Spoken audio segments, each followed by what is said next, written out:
Welcome everyone to our special broadcast for Vein Week. We are here uniting three Vein Weeks of three different countries. We have Chantal here from Vein Week Paraguay. My name is Natalia. I'm a vascular surgeon, just as Chantal and just as Lorena from Brazil. And we have Vein Week Costa Rica represented by Lorena Grillo, which also is our vice president in the UIP. So I would like to welcome to this talk where we're going to talk about thrombosis and the importance of thrombosis in a different perspective. Um, I'll be joined by these esteemed colleagues, and we also have some very special guests to you. We're going to talk about if thrombosis should be a theme to be taught in high schools, in schools of children, and I would like to call Chantal to introduce one of our guests and later on Lorena. Chantal, the floor is yours. Yes, hello everyone. Tonight we have Rocio Mazzoleni. She's a teacher from Paraguay. She teaches mainly kids in the school, English school here. So she can give her opinion, her thoughts about this illness and the way she thinks we can educate the population since the beginning for awareness and especially to prevent this thrombosis and the complications. All right. And Lorena, would you be so kind to introduce us to our other guests or our other very special guests, right? Thank you. I'm here also with Patricia Perez. She is also a teacher here in Costa Rica. And we have developed this interview and this conversation, which is very important because we are talking in this month of March and April. March was the Thrombosis Awareness Month, and in April is the Vein Week, which is also the same week as the National Week of Health by the Organization of Health globally, which is so important because definitely we have seen that thrombosis is one of the leading causes of death. And the most important thing is that it's preventable. So these are the things that we want to emphasize and see the importance of involving youth in part of the detection and the follow-up and being able from the family and from the schools and high schools being able to prevent and detect which of our family members could have some risks that eventually need to be taken care of or also be seen by a physician with more experience in this kind of field. So the Global Thrombosis Forum, which is also with the great participation of Dr. Caprini. I want to also tell you about a little bit of Dr. Caprini. Dr. Caprini created the Caprini risk score of venous thromboembolism. And this is so important because we can use it a lot. But mostly was used in the preoperative part. But as I always tell my students and everything, we are all potential preoperative status. Definitely, we never know when we're going to have an emergent surgery or something. And maybe it's something that we could eventually use and could have very good impact in prevention with our patients and our family members. So we are going to ask our teachers some questions regarding their opinion and the application and the advantages and the strategies that we could use of this uh, involving of the youth and the teachers, of course. We could start with Chantal telling about what is really thrombosis, because we are making this talk that could be watched by the whole world and by people who are not physicians, so people can understand even like the basics. So what is thrombosis, Chantal? And then on we could pass on to the teachers and ask if they knew about what is thrombosis, if they had any contact with the subject. Basically, thrombosis is the production of black clots in the veins that can make obstruction and leading in complication, serious complication as thromboembolism, strokes and other very serious problems that can be in the population, and especially as Lorena mentioned, it can be preventable. And that's why we are here, and we want to hear some opinions from teachers that work with this different population every day. Thank you. I can start, and I work mostly with children from 7 to 12. They are very receptive, and sometimes they when you tell them about different topics, they are the ones that look in their families, and they are not afraid to tell.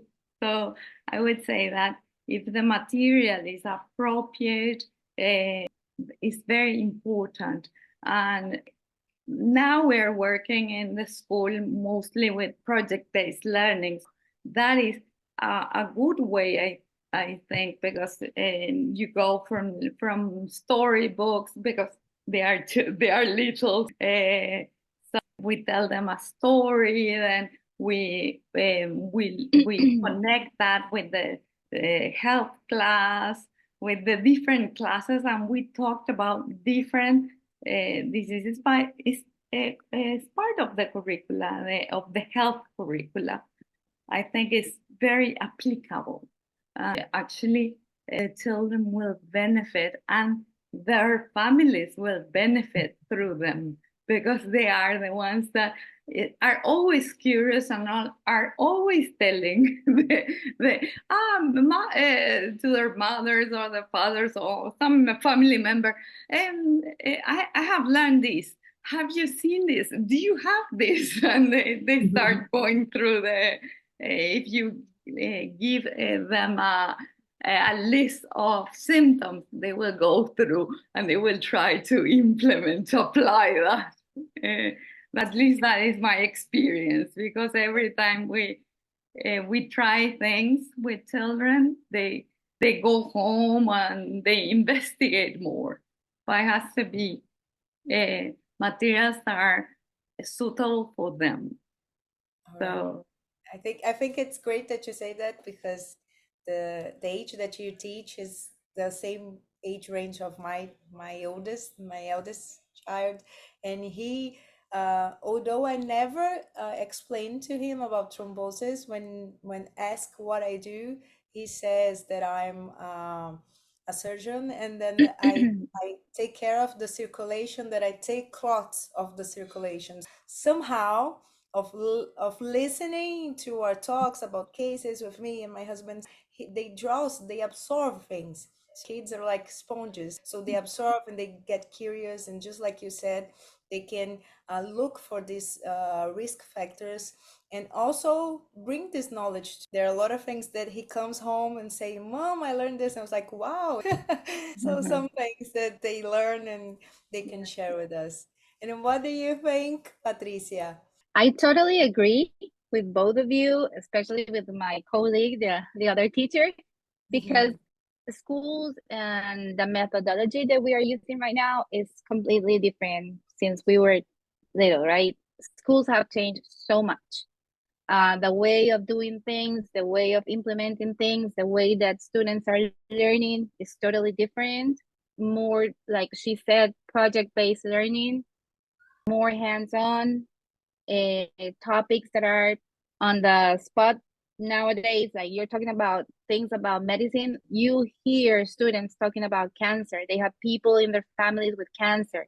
They have people in their families with Down syndrome. Last week it was Down syndrome's International Day, and you hear them like talking about they have people in their families or very close brothers, sisters that they have with Down syndrome. I know this is different, but you can feel or you can see them in the class or in the schools, how they become more aware of things nowadays. And now you're talking about traumatism. Yes, let's talk about exercises. Let's talk about the things that they're eating. Let's talk about everything is more like on, I don't know, more fresh, more on top. We are talking about those things nowadays. That those are topics that are in the line right now, like they are close to them, they really understand what's going on.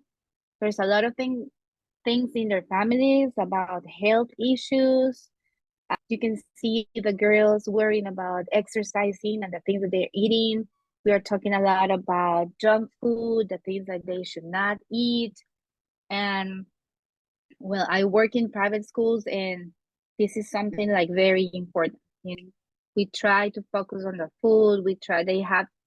Schools try to have like healthy cafeterias and that offers them like good food, healthy food, different options, not so many junk, and a lot of exercise. And not only doing things, but also learning why exercising is so important for them. I think that I totally agree that you bring these topics, it depends on who are you going to teach them. It's different if you have preschool children than to have high school students.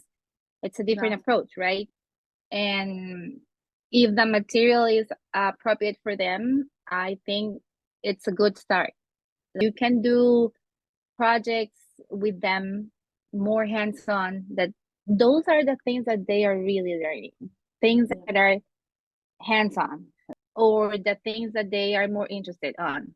I can tell you an example of, we are studying change makers around the world, and you can offer them different options, and you talk about Martin Luther King, and you talk about people here in Costa Rica that have changed the world, and you can talk about Rosa Parks, and the more information that they get, and the more related that they get to those people and their values, and then they choose one that they really like connect with.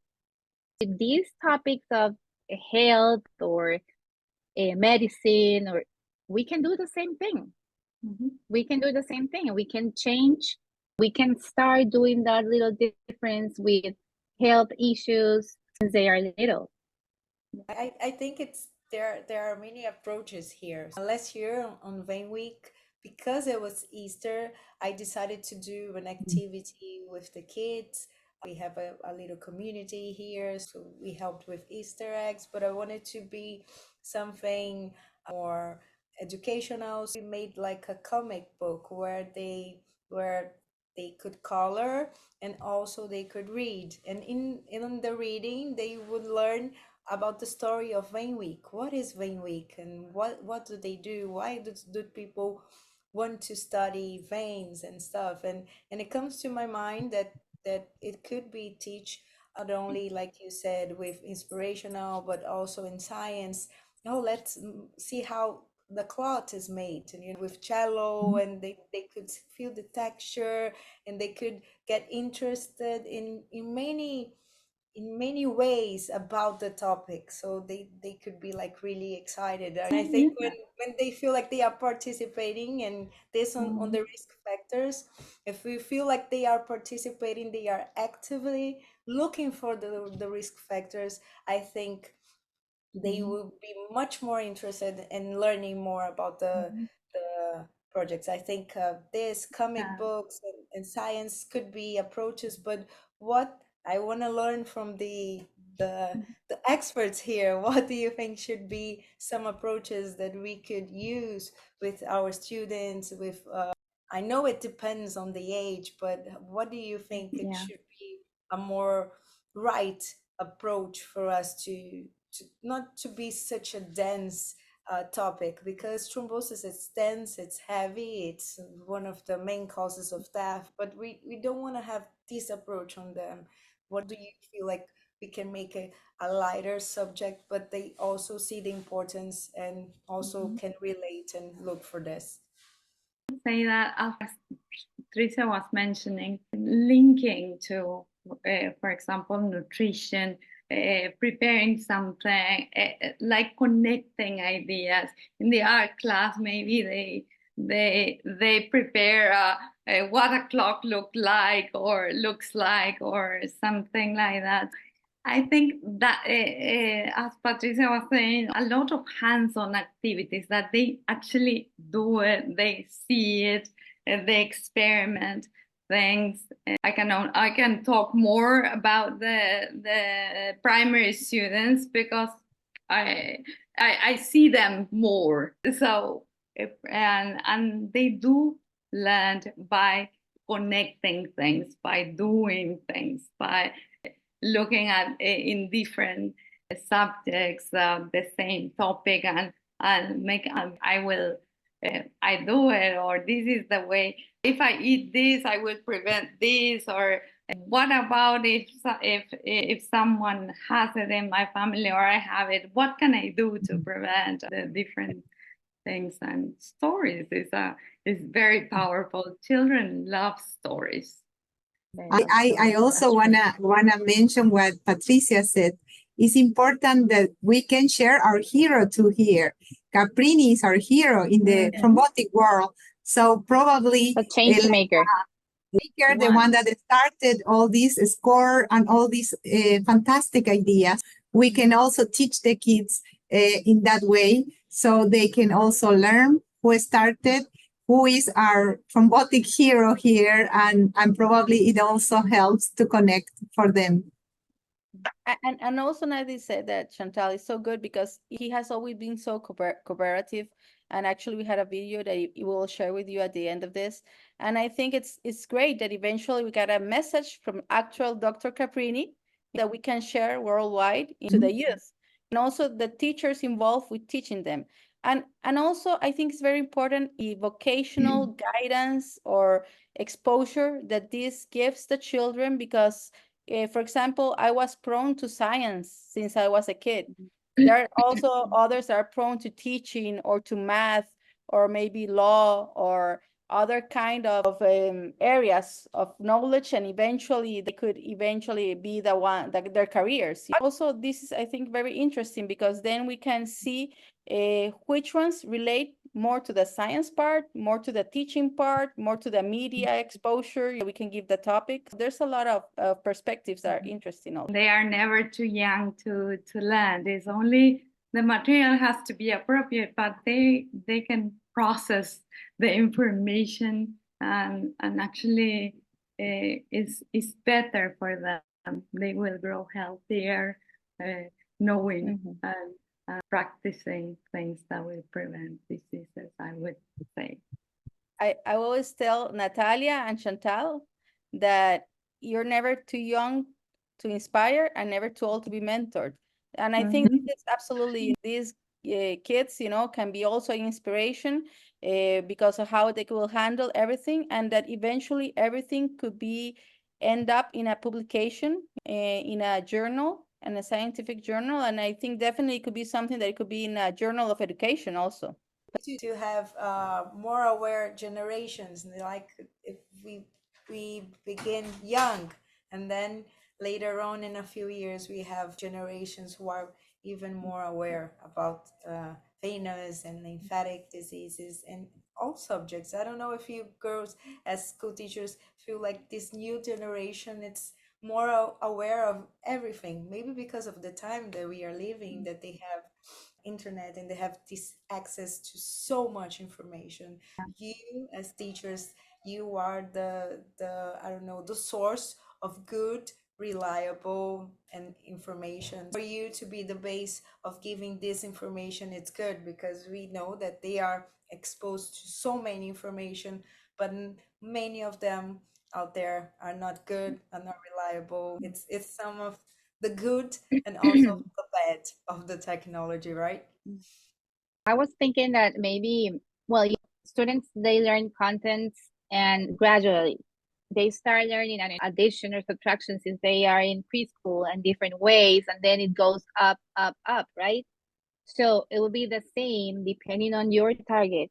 Where do you want to start? Do you want to start in preschool? Do you want to start in elementary? Do you want to start, or you want to do it with high school? I don't know, or middle school.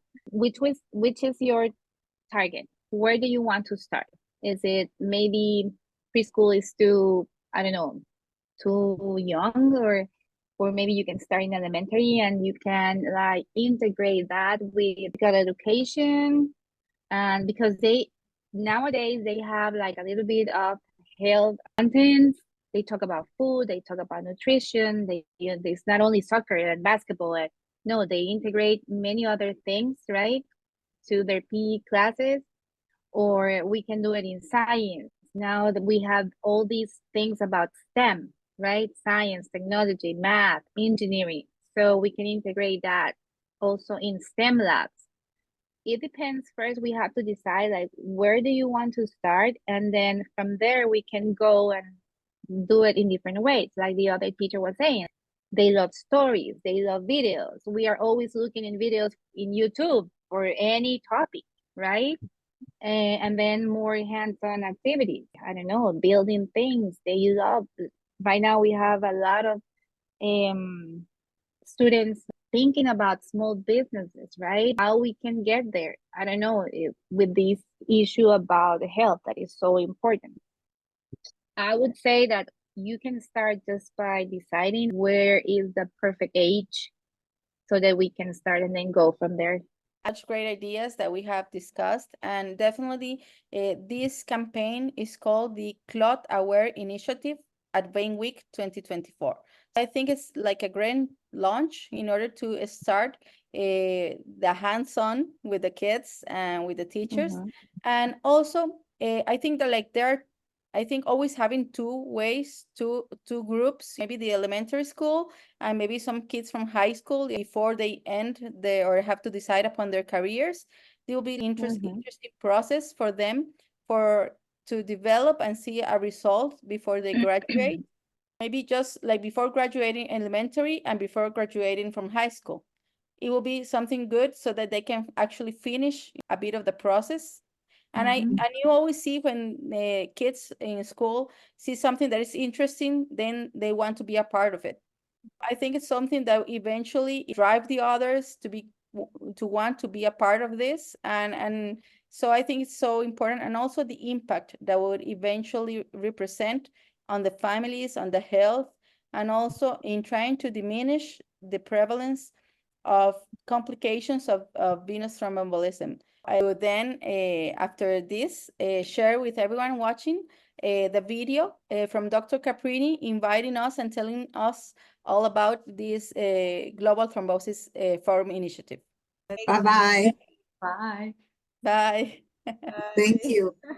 Thank you so much for Thank inviting you. us. Bye-bye. Ciao. Good night. Bye.